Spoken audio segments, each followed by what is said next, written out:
उपोषणाला बसलो. शर्ट सुद्धा घातलं नाही, डोक्याला काही बांधलं नाही, कुठे गादी घेतली नाही, तकवी घेतली नाही, कोण बाज घेतली नाही, काय नाही काय नाही. आणि मला कमीत कमी सकाळपासून 1000 ते 2000 मराठा बांधवांचे आम्हाला फोन आले की आम्ही तुमच्या उपोषणाला भेट द्यायला येतो. तर मी म्हणलो शेतातले काम होते आपला. आज मराठा हा वर्ग शेतकरी वर्ग जास्त, त्याच्यामुळे जे शेतातले काम होतं आगोटीचा टाईम आहे, मी त्यांना सरळ सांगितलं तुम्ही येऊ नका, काय नका, मी उपोषणाला बसणार आहे. मला जे काय बघायचं तुम्हाला तुम्ही मोबाईलमध्ये बघता ना, मी तुम्हाला इथं आणून माझं वर्चस्व दाखवून मला काय भेटणार आहे.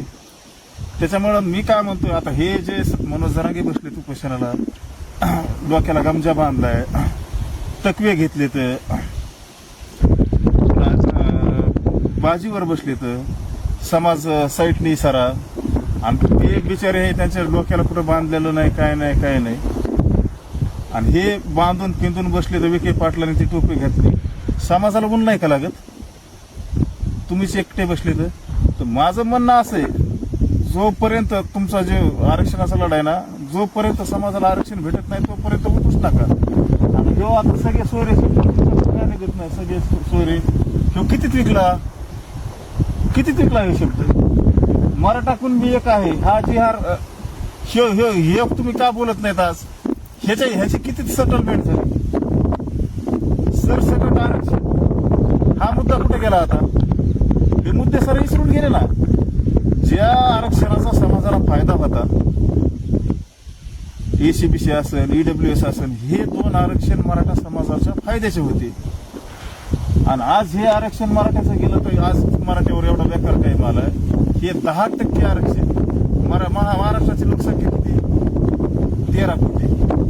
13 कोटीतून 8% मुस्लिम समाज धरा. 8% मुस्लिम समाज धरा. 80 ते 90 मुस्लिम समाज असेल, तर त्याच्यातून काहीतरी 35 जाती मुसलमानातल्या ओबीसी मध्ये तर समाज राहिला किती? त्याच्यातला 4% ना, 3-4% समाज राहिला. तर आज त्या 3-4% समाजाला ईडब्ल्यूएस आरक्षण 10% आरक्षण खायला भेटते. आणि आपले लोक काय म्हणतात, कुणबी आम्हाला ओबीसी पाहिजे. अरे पण ते ईडब्ल्यूएस आरक्षण फक्त 3-4% समाजच खायला लागला ना. 10% आरक्षण जे आपलं आरक्षण होतं, आज सर मुसलमानाचे समजा असे टोटल जे आजपासून जेवढे ईडब्ल्यूएस मध्ये लागलेत, सगळ्यात जास्त म्हणजे मुस्लिम समाजच लागले. आणि सगळ्यात जास्त नुकसान हे मराठा समाजाचं झाले. हे मराठा समाजाच्या लक्षात येणार नाही, आणि एक दिवस येईल, पण त्यावेळेस वेळ निघून गेलेली असेल. ते सारखंच समाजाला सांगतात की मी आता यावेळेस खरंच कुंकू पुसून आलोय. खरंच ते कुंकू पुसून आले असतील का? ते नाही, आता कुकू तर लय वेळेस पुशील ना. आता मुंबईला जाताना मी म्हणले आलो तर तुझा, आणि गेलो तर समाजाचा कुकू पुसून तयार राह.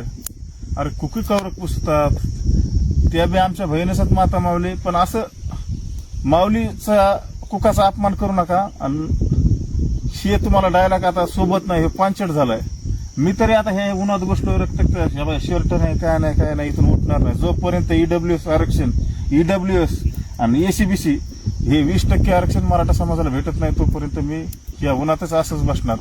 पाणी पिणार नाही, अन्न नाही, काय नाही, बाई असंच बसणार मी. ते काल तुम्हाला असं म्हणाले की आता अमोल हा कुठंही काही बरळायला लागलाय. कोण बराळते? तेच बराळतेत ना. कुठं त्या अजय महाराज महाराष्ट्राला काय म्हणले, कोणता तरी शब्द मारला मीडियाने. त्यांना विचारलं अजय महाराज तुम्हाला महाराज असं बोलले. त्याला मामा तुला काय उपयोगाची उपयोग आमची? अरे काय भाषा ही? महाराष्ट्रातले 13 कोटी समाज तुमचं माता मावल्या त्या बैठ बघतात ना मोबाईलवर, टीव्हीवर. तुमच्या तोंडातून जर असे शब्द निघले तर येणाऱ्या तरुण पिढीला ह्याच मार्गदर्शन काय भेटेल? समाज कोणत्या नजरेने म्हणजे तुमचं हे करेल? तुमच्या घातापाताचं कुठं आलाय तपास?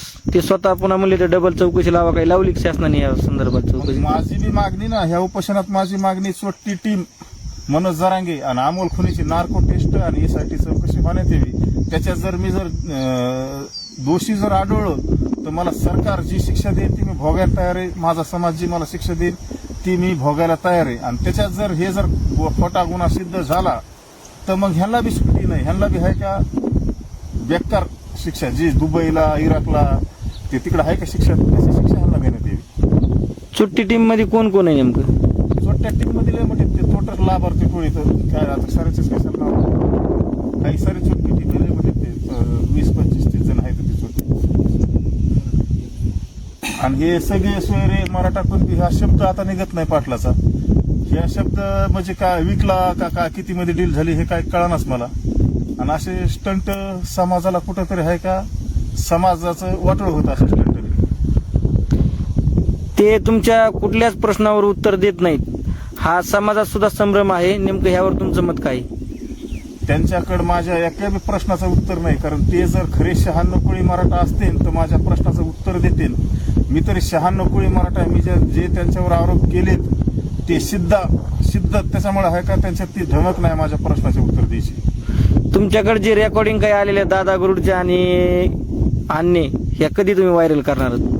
योग्य वेळेला मी व्हायरल करणार आहे. कारण एका बीडच्या नेत्याला कसं ह्यांना टार्गेट करून कसं संपवायचं होतं आणि बीड जिल्ह्यामध्ये स्वतःचं वर्चस्व कसं गाजायचं होतं. बीड जिल्ह्याच्या जनतेला एक दिवस ते 100% कळून ती वेळ जवळच आलेली.